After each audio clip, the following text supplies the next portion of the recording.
গোপালপুরবাসী ভালো করে শুনে যাবেন। প্রিয় নবীজি সব নবীদের সাথে কুশল বিনিময় করার পরে যখন বের হলেন, একটা পাথর নবীজিকে সালাম দিতে লাগলো। আসসালাতু আসসালামু আলাইকা ইয়া রাসূলুল্লাহ। প্রিয় উপস্থিতি হাজিরিন,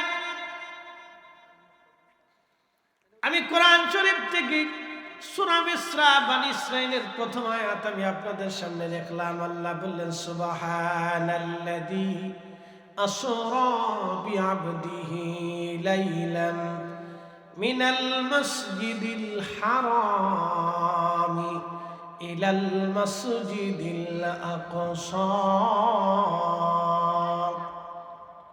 আচ্ছা বলেন তো, কবরে তিনটা প্রশ্ন হবে কি হবে না? আস্তে বলবেন না, জোরে বলেন, হবে কি হবে না? কবরের তিনটা প্রশ্ন আপনাকে বিশ্বাস করতে হবে। কেরামান কাতিবিন আমাদের দুই কাঁধে আসে না নাই? তারা নেকি গোনা লেখে কি লেখে না? এই কেরামান কাতিবিনও আপনার বিশ্বাস করা লাগবে, কিন্তু কোনোদিন দেখেন নাই। দেখছেন? কিন্তু বিশ্বাস করতে হবে। কবরের প্রশ্ন হয়, জীবনে দেখছেন, কিন্তু বিশ্বাস করতে হবে। হাসরের ময়দানে দাঁড়াবেন, জীবনে কখনো দেখেন নাই, কিন্তু হবে, বিশ্বাস করতে হবে। ফেরেশতা আছে, জীবনে কখনো দেখেন নাই, কিন্তু বিশ্বাস করতে হবে। এই বিশ্বাসটা যেমন ইসলামের একটা অংশ, ঠিক এই রজব মাসের লাইলাতুল মেরাজ, প্রিয় নবীজির মেরাজ হয়েছিল সশরীরে। সপ্তম আসমান পাড়ি দিয়ে সিদরাতুল মুনতাহা আল্লাহর সাথে দিদার করে আমার নবী দুনিয়াতে এসেছিলেন। এটাও ওই রকম সত্য মেনে নিতে হবে। কথা বলেন ঠিক কিনা? আল্লাহর নবী হাতিমে কাবায় ঘুমিয়েছেন।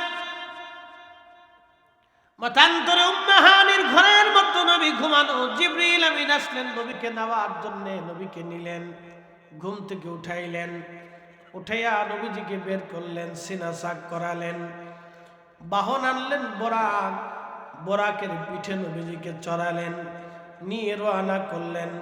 যেতে লাগলেন, নবীজি বললেন, আমি দেখলাম মারারতু বিমূসা ওয়া হুয়া ইউসাল্লি ফি কবরিহি, আমি দেখলাম মুসা নবী কবরের মধ্যে দাঁড়ায় দাঁড়ায় নামাজ পড়ে। একটা জবান বন্ধ রাখবেন না, বলেন আল্লাহু আকবার। মুসা নবী নামাজ পড়ে, তার অর্থ কি? প্রত্যেক নবীরা রওজার ভিতরে নামাজ পড়ে। অনেকে বলে থেকে মানুষ মরে গেলে শেষ, এই বিশ্বাসটা হলো নাস্তিকদের, এটা মুসলমানদের না। মানুষ মরে যাওয়ার শেষ না, মানুষ মারা যাওয়ার পরে আর একটা জগৎ শুরু হয়। কথা বুঝেন নাই মনে হয়? মানুষ মরে গেলে শেষ না, মানুষ মরে গেলে তার আর একটা জগৎ শুরু হয়। আল্লাহর নবী বললেন, আমি দেখলাম মুসা কালিমুল্লাহ কবরের ভিতরে নামাজ পড়ে। মনে আছে নি ওয়াজ আপনাদের? মুসা কালিমুল্লাহ কবরের মধ্যে নামাজ পড়ে। আমাকে বোরাক নিয়ে চলে গেল বাইতুল আকসায়। বাইতুল আকসাতে যখন আমি গেলাম, যাওয়ার পরে বাইতুল আকসার মধ্যে আমি ঢুকলাম। বোরাকের রশি বাঁধা হলো পাথরের সাথে, যেখানে সব নবীরা ঘোড়া গাদা বাঁধত, ওই পাথরের সাথে বোরাকের রশি বাঁধা হলো। আমি মসজিদের মধ্যে ঢুকলাম। ঢোকার পরে দেখি মুসা কালিমুল্লাহ নামাজ পড়ে, ঢোকার পরে দেখি ঈসা রুহুল্লাহ নামাজ পড়ে, ঢোকার পরে দেখি ইব্রাহিম খলিলুল্লাহ নামাজ পড়ে। সাহাবীরা রে, ইতিমধ্যে দেখলাম সব নবীরা মসজিদে ঢুকে গেল। 2,24,000 নবী এবং রসুল বাইতুল আকসার মধ্যে ঢুকে গেল নামাজ পড়ার জন্য। আল্লাহর নবী বললেন, আমি যাই নামাজের মুসল্লাতে, ইমামের মুসল্লার পাশে দাঁড়ানো, একামত শুরু হয়ে গেল। জিবরাইল বলল, ইয়া রাসূলুল্লাহ, আপনি এবার দাঁড়ান, আজকে আপনি ইমাম হবেন, সব নবীরা আপনার পিছনে নামাজ পড়বে, আজ আপনি ইমামুল মুরসালিন। হযরত রাসূল করিম সাল্লাল্লাহু আলাইহি সাল্লাম বললেন, আমি দাঁড়ায় গেলাম, সব নবীরা আমার পিছনে নামাজ পড়ল, আমি 2 রাকাত নামাজ সবাইকে নিয়ে আদায় করলাম। আচ্ছা বলেন তো, আমাদের নামাজ আর নবীর নামাজ কি একরকম? তো মুক্তাসারে নামাজ পড়ে ফেলি, কিন্তু রসুলের নামাজটা মুক্তাসার ছিল না, তিনি ধীর স্থির ভাবে নামাজ আদায় করতেন। তাহলে 2 রাকাত নামাজ মিনিমাম হলো 5 মিনিট লাগছে, সময় লেগে গেছে। নবীদের নামাজ তো আমাদের নামাজের মতো না, একবারে মিনিমাম টাইম দেওয়া যাবে না, প্রায় 10 থেকে 20 মিনিট সময় লেগে গেল নবীদের নামাজে। কিন্তু নবীজি মেরাজ থেকে ঘুরে আসলেন, ঘুরে আসার পরে তখন অজুর পানি গড়ায়। যারা মক্কায় গেছেন, মক্কাতে যদি আপনি অজু করেন তাহলে পানি গড়ানোর মতো কোনো কথা না, কারণ মক্কার বালুময় জমিন, পাথুরি জমিন, ওই জমিনে পানি বেশি সময় গড়ানোর কথা হতে পারে না। অর্থাৎ 1 থেকে 2 সেকেন্ড বা সর্বোচ্চ 5 সেকেন্ড, 5 সেকেন্ড পানি গড়াইতে পারে, এর বেশি কোনো পানি গড়াইতে পারে না। একবারে তুফান বৃষ্টি ছাড়া অজুর পানি 5 সেকেন্ডের উপরে কখনো গড়াইতে পারে না। কিন্তু নবী বললেন, মেরাজ থেকে ঘুরে ফিরে জান্নাত জাহান্নাম দেখে আল্লাহর সাথে কথাবার্তা বলে, প্রত্যেকটা আসমানে আসমানে নবীদের সাথে কথা বলে, আমি মেরাজ থেকে ফিরে আসার পরে দেখি আমার অজুর পানি তখনও গড়াইতেছে, আমি যেই বিছানার মধ্যে শোয়া ছিলাম বিছানা তখনও গরম আছে। জোরে, আরো জোরে, রাত বেশি একটু জাগনা রাখতেছি, একসাথে বলেন আল্লাহু আকবার। নবী আমাদের মতো? জোরে বলেন, আমরা নবীর মতো? এই কথা বলা যাবে না, এটা ভুল কথা, এই কথাটাই ভুল, এই সাবজেক্টটা আসাই যাবে, এটা ইমানি ব্যাখ্যা। যদি নিজেকে রসুলের মতোই ভাবেন যে আমরা নবী আমাদের মতো, তাহলে রসুল আপনার মতো হয়ে গেল আর আপনি রসুলের মতো হয়ে গেলেন, তো এইখানেই তো শেষ। আচ্ছা, আপনাদেরকে একটা তথ্য দিই, আপনি বউকে খুব ভালোবাসেন, বউরে খুব ভালোবেসে বলতে লাগলেন, বিবি রে তোমার চেহারা আমার মার চেহারার মতো।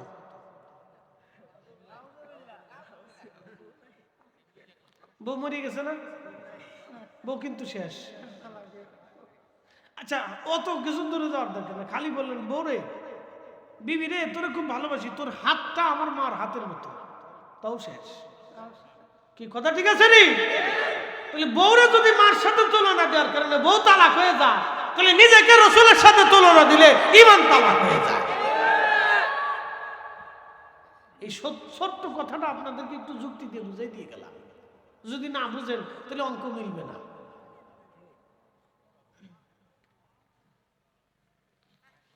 ভালো করে শুনে যাবেন হাজিরিন, আল্লাহর নবী তখনও মেরাজ থেকে ফিরে আসার পরে দেখলেন বিছানা গরম, পানি তখনও গড়ায়। প্রশ্ন কি করে সম্ভব? উত্তর হলো, শুনে যাবেন আপনারা। নবীজি বাইতুল আকসায় 2,24,000 নবীর ইমামতিতে নামাজ পড়লেন। 2 লক্ষ নবীর সাথে নবীজি কুশল বিনিময় করলেন, মুসাফা মুআনাকা করলেন। এখন প্রশ্ন করতে পারেন, 2 লক্ষ নবীর সাথে যদি 30 সেকেন্ড করে কথা বলে, তাহলে মিনিমাম সময় লাগবে 1,12,000 মিনিট। তাহলে বাইতুল আকসাতে সময় চলে গেলে 1 লক্ষ মিনিট, 60 মিনিট দিয়ে ঘন্টাকে যদি ভাগ দিয়ে দেখেন তাহলে কত হাজার ঘন্টা শুধু বাইতুল আকসায় চলে গেল। তখন অজুর পানি কেমনে গড়ায়? এর জবাব হলো, তাম সৃষ্টিটাকে আল্লাহ স্টপ করে দিলেন, শুধু আমার নবীর মেরাজ আল্লাহ চালু রাখলেন।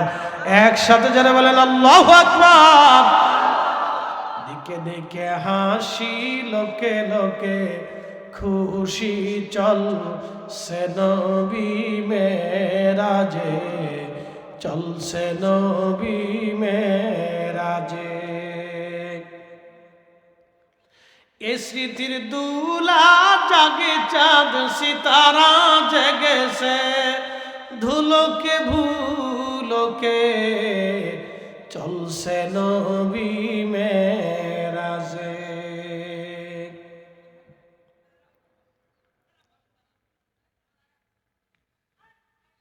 গোপালপুরবাসী ভালো করে শুনে যাবেন,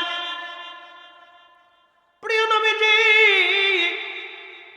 সব নবীদের সাথে কুশল বিনিময় করার পরে যখন বের হলেন, একটা পাথর নবীজিকে সালাম দিতে লাগলো, আসসালাতু আসসালামু আলাইকা ইয়া রাসূলুল্লাহ। নবীজি বললেন, পাথর কেন তুমি সালাম দাও? বলি, ইয়া রাসূলুল্লাহ 1400 বছর আপনার অপেক্ষায় দাঁড়ানো আছি। কেন গো? বলে, আপনি নবীর কদমের ধুলা বলির আশায় 1400 বছর ধরে আমি পাথর দাঁড়িয়ে আছি। হুজুর, নবীদের কথা আমি শুনেছিলাম আপনি আসবেন, মেরাজ হবে আপনার, সব নবীরা আপনার পিছনে নামাজ পড়বে। ইয়া রাসূলুল্লাহ আপনার অপেক্ষায় আমি দাঁড়ানো আছি গো হুজুর। নবী বললেন, পাথর আবেদন মঞ্জুর। নবীজি পাথরে কদম রাখতে যাবে, আল্লাহ ডাক দিলেন, পাথর রে মোমের মতো নরম হয়ে যাও। সাবধান পাথর, মোমের মতো নরম হয়ে যাও। আমার বন্ধু তোমার পিঠে কদম রাখতে যায়। পাথরে নবী কদম রাখলেন, পায়ের মধ্যে পাথরের ভিতরে পা দেবে গেল। নরম কাদার মধ্যে পা রাখলে যেমন কাদার ভিতরে পায়ের দাগ বসে যায়, পাথরের ভিতরে নবীজির কদমের দাগ বসে গেল। সেই পাথর এখনো বাইতুল আকসাতে আছে, সেই পাথর থেকে এখনো নবীজির পা মুবারকের সুঘ্রাণ আসে, এখনো বেহেশতের ঘ্রাণ পাওয়া যায়। ওই ঘ্রাণের সাথে পৃথিবীর কোনো আতরের ঘ্রাণ মিলবে না। একবার আওয়াজ তুলে বলবেন আল্লাহু আকবার। তাহলে আমার নবীর মুজিজা আছে না নাই? তাহলে নবীর মেরাজ কি স্বপ্নে না বাস্তবে? বাস্তবে। স্বপ্নে যারা বলবে তারা মিথ্যা কথা বলবে। নবীজির মেরাজ হয়েছিল বাস্তবে। আল্লাহর নবী পাথরে কদম রেখে বুরাকের উপরে চলে গেলেন। বাইতুল্লাহতে যারা গেছেন, মাকাম ইব্রাহিম এখনো আছে। মাকামে ইব্রাহিম, ইব্রাহিমের মাকাম, যেই পাথরের উপরে কদম রেখে সাইয়েদুনা ইব্রাহিম কাবা শরীফ গেঁথেছিলেন, সেই পাথরে কদমের দাগ এখনো আছে। সেই পাথর এখনো কাবা শরীফে আছে। ও মুসলমান, নবীজি উরুজ শুরু করলেন, আসমানের দিকে রওনা করলেন বরাকের পিঠে চড়ে। আসমান কত দূর? আমাদের শ্বশুর বাড়ির কাছে মনে হয়। আসমান কত দূর আপনাদেরকে বোঝায়। 13 লক্ষ পৃথিবী এক জায়গা করলে যত বড় হয়, একটা সূর্য 13 লক্ষ, একটা সূর্য হলো তত বড়। এই সূর্যের আলোটা পৃথিবীতে আসতে কয় মিনিট লাগে? 8 মিনিটের উপরে লাগে না? হ্যাঁ, 8 মিনিট 15 সেকেন্ড লাগে সূর্যের আলো পৃথিবীতে আসতে। আলোর গতি ঘন্টায় আলোর গতি সেকেন্ডে 1,86,000 মাইল। আলোর গতি 1 সেকেন্ডে 1,86,000 মাইল। সেই আলোটা পৃথিবীতে আসতে 8 মিনিট 15 সেকেন্ড সময় লাগে। তাহলে সূর্য কত দূর? এই সূর্যের কাছে যেতে একজন মানুষের কত বছর লাগবে আপনি হিসাব করেন। সেই রাস্তায় নবীজি রওনা। শুধু কি সূর্য? সূর্যের থেকে 200 কোটি গুণ বড় একটা ব্ল্যাক হোল। ব্ল্যাক হোল থেকেও কোটি কোটি গুণ বড় নক্ষত্র আসমানে আছে। সেই নক্ষত্র দিয়ে 10,000 কোটি নক্ষত্র দিয়ে একটা মিল্কওয়ে সাজানো। মিল্কওয়ের মতো, গ্যালাক্সির মতো আরো 10,000 কোটি মহাবিশ্ব আসমানে আছে। তারপরে মহাশূন্য, তারপরে প্রথম আসমান। এই রাস্তা দিয়ে নবীজি রওনা দিলেন, এই রাস্তা দিয়ে রসুল চলে গেলেন, নবী চলে গেলেন। কি ভাবতেছেন আপনি? এটা কি 60 টাকানি কথা? রসুলকে আল্লাহ নিয়ে গেলেন, আর আপনি সেই নবীকে নিজের মতো দাবি করে বসে রয়েছেন। লজ্জা শরম থাকা উচিত তো। একটু হায়া, একটু লজ্জাও থাকা উচিত, শরমও থাকা উচিত, যে কেমনি কথা বলে।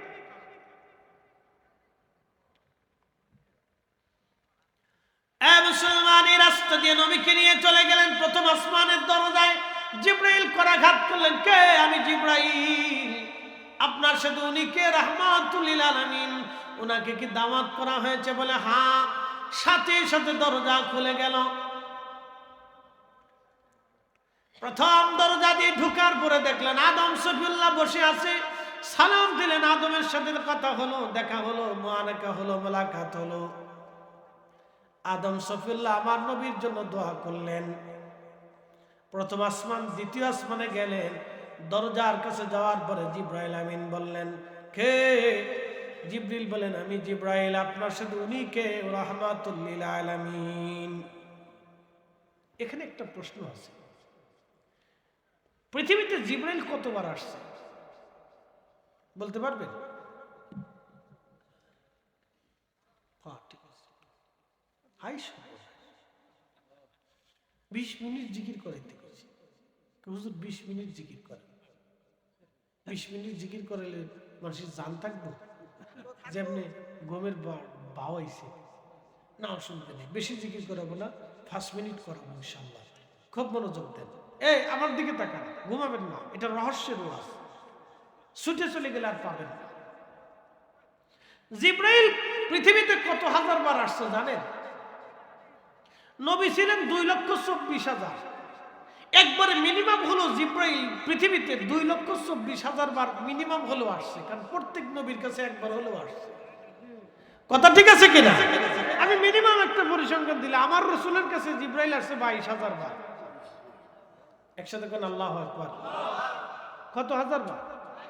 তো 22,000 বার আমাদের রাসূলের কাছে আসছে। সব নবীর হিসাব দিয়ে আমি 2,24,000 বারই দিলাম, নাহলে 2,40,000 বারই দিলাম।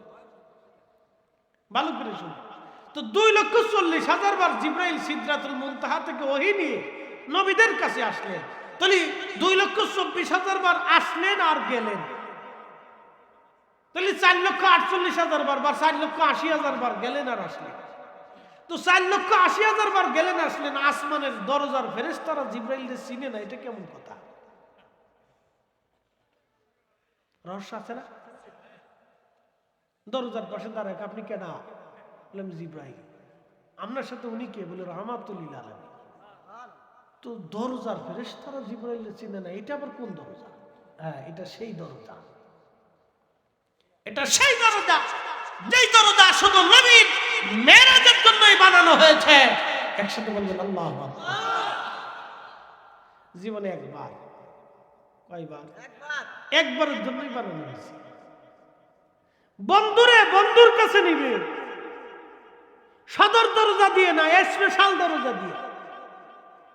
একসাথে কোন আল্লাহু আকবার। কি দরজা? স্পেশাল দরজা দিয়ে। বন্ধুকে বন্ধুর কাছে নেবে স্পেশাল দরজা দিয়ে।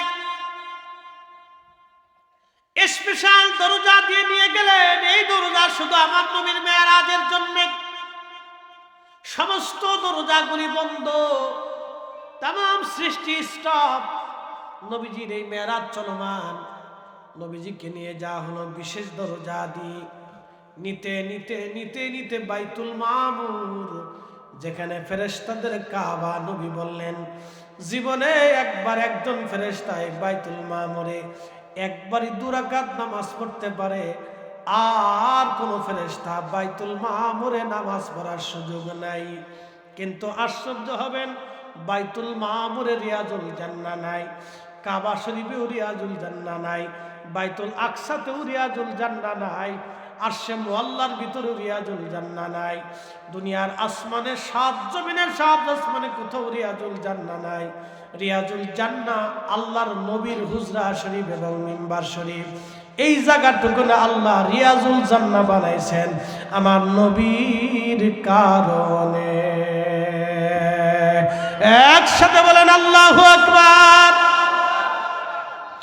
ধুলির ধরা বেহেশত আজ, ধুলির ধরা বেহেশত আজ, জয় করিল দিল রে লাজ। আজকে খুশির ঢল নেমেছে ধূসর সাহারা, সাগর আকাশ বাতাস দেখবি যদি আয়। ভালো করে বুঝে যাচ্ছে রাসূলের ইজ্জত কত। আমরা সেই নবীর উম্মত, কি কথা কন না, ঠিক আছে কিনা? কিন্তু গরু চুরি করে, জুতা চুরি করে, সুদ খা, ঘুষ খা, অন্য জমি মেরে দেয়, অন্য টাকা মেরে দেয়, মিথ্যা কথা বলে, সকলখুরি করে, ধোঁকাবাজি করে। কথা কন না, 12 টাকার ইনজেকশন 120 টাকা দিচ্ছে। কয় টাকার ইনজেকশন? 12 টাকার ইঞ্জেকশন 120 টাকা বেশি, 120 টাকার ইঞ্জেকশন 12 টাকা বেশি। কি কথা ঠিক আছে কিনা? আল্লাহ এদের থেকে আমরা হেফাজত করুক, সকলে বলে না আমিন। ইব্রাহিম খলিলুল্লাহ বাইতুল মামুরে হেলান দিয়ে বসে আছে, সালাম দিলেন, সাইয়েদুনা ইব্রাহিমের সাথে পরিচিত হলেন, কথাবার্তা বললেন। হযরতে নবীজি দেখলেন ইব্রাহিম খলিলুল্লাহ বাইতুল মামুরের সাথে বসে থাকে। ছোট ছোট বাচ্চারা, হাজারে হাজারে লক্ষ লক্ষ বাচ্চারা ইব্রাহিমের সামনে বিরাট বড় প্রান্তরে খেলাধুলা করে। হযরতে নবীজি বললেন, জিব্রাইল এই বাচ্চাগুলি কারা? বলে, হুজুর এই বাচ্চাগুলি হলো তারা যে বাচ্চারা মায়ের কোল খালি করে ক্ষুধার ডাকে চলে এসেছিল, অর্থাৎ নাবালেগ অবস্থায় যারা মারা গিয়েছিল। এই বাচ্চাগুলি হলো তারা যাদেরকে হযরত ইব্রাহিমের কাছে লালন পালনের দায়িত্ব আল্লাহ দিয়ে রাখছে। সাইয়েদুনা ইব্রাহিম এইখানে তাদেরকে কোরআন শিখান এবং খোদার তাসবিহ তাহলিল জিকির ইব্রাহিম আলাইহিস সালাম শিখান। তার অর্থ কি? তার অর্থ হলো মানুষ নবীদের ইন্তেকালের পরে আল্লাহ এক একজন নবীকে এক একটা মর্যাদা দিয়ে রাখছে, এক একটা কাজ আল্লাহ দিয়ে রাখছে। আমাদের নবীকে আল্লাহ একটা কাজ দিয়ে রাখছে। বলে কাজ কি? আমাদের নবী রওজা শরীফ থেকে এখনো গুনাহগার উম্মতের মাফের জন্য নবী দোয়া করতে থাকে। একটা জবান বন্ধ থাকবে না, চিৎকার মেরে বলেন আল্লাহু আকবার।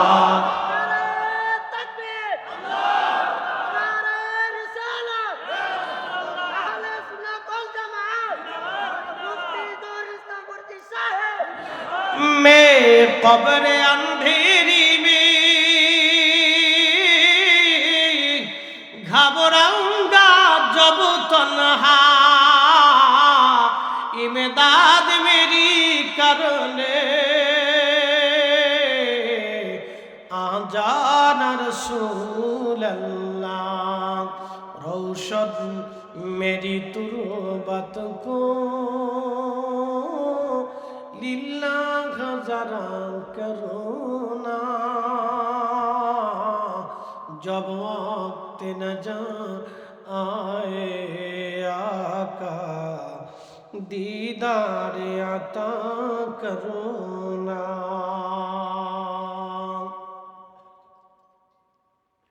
আল্লাহ জিবরাইল বলেন, হুজুর আপনি ওই মা এবং আপনার উম্মতের ওই মাকে সুসংবাদ দেন যে মায়ের কোল থেকে ছোট্ট বাচ্চা আল্লাহ নিয়ে চলে আসে। ওই মাটা যদি ধৈর্য ধারণ করতে পারে, ওই বাবা যদি ধৈর্য ধারণ করে, তাহলে কিয়ামতের ময়দানে এই বাচ্চাটা ওই বাবা মাকে ছাড়া খোদার জান্নাতে যাবে না। একসাথে জোরে বলেন আল্লাহু আকবার। তার অর্থ হলো ছোট ছোট বাচ্চারা ইন্তেকাল করলে তারা আমাদের জান্নাতে যাওয়ার কারণ হয়ে যায়।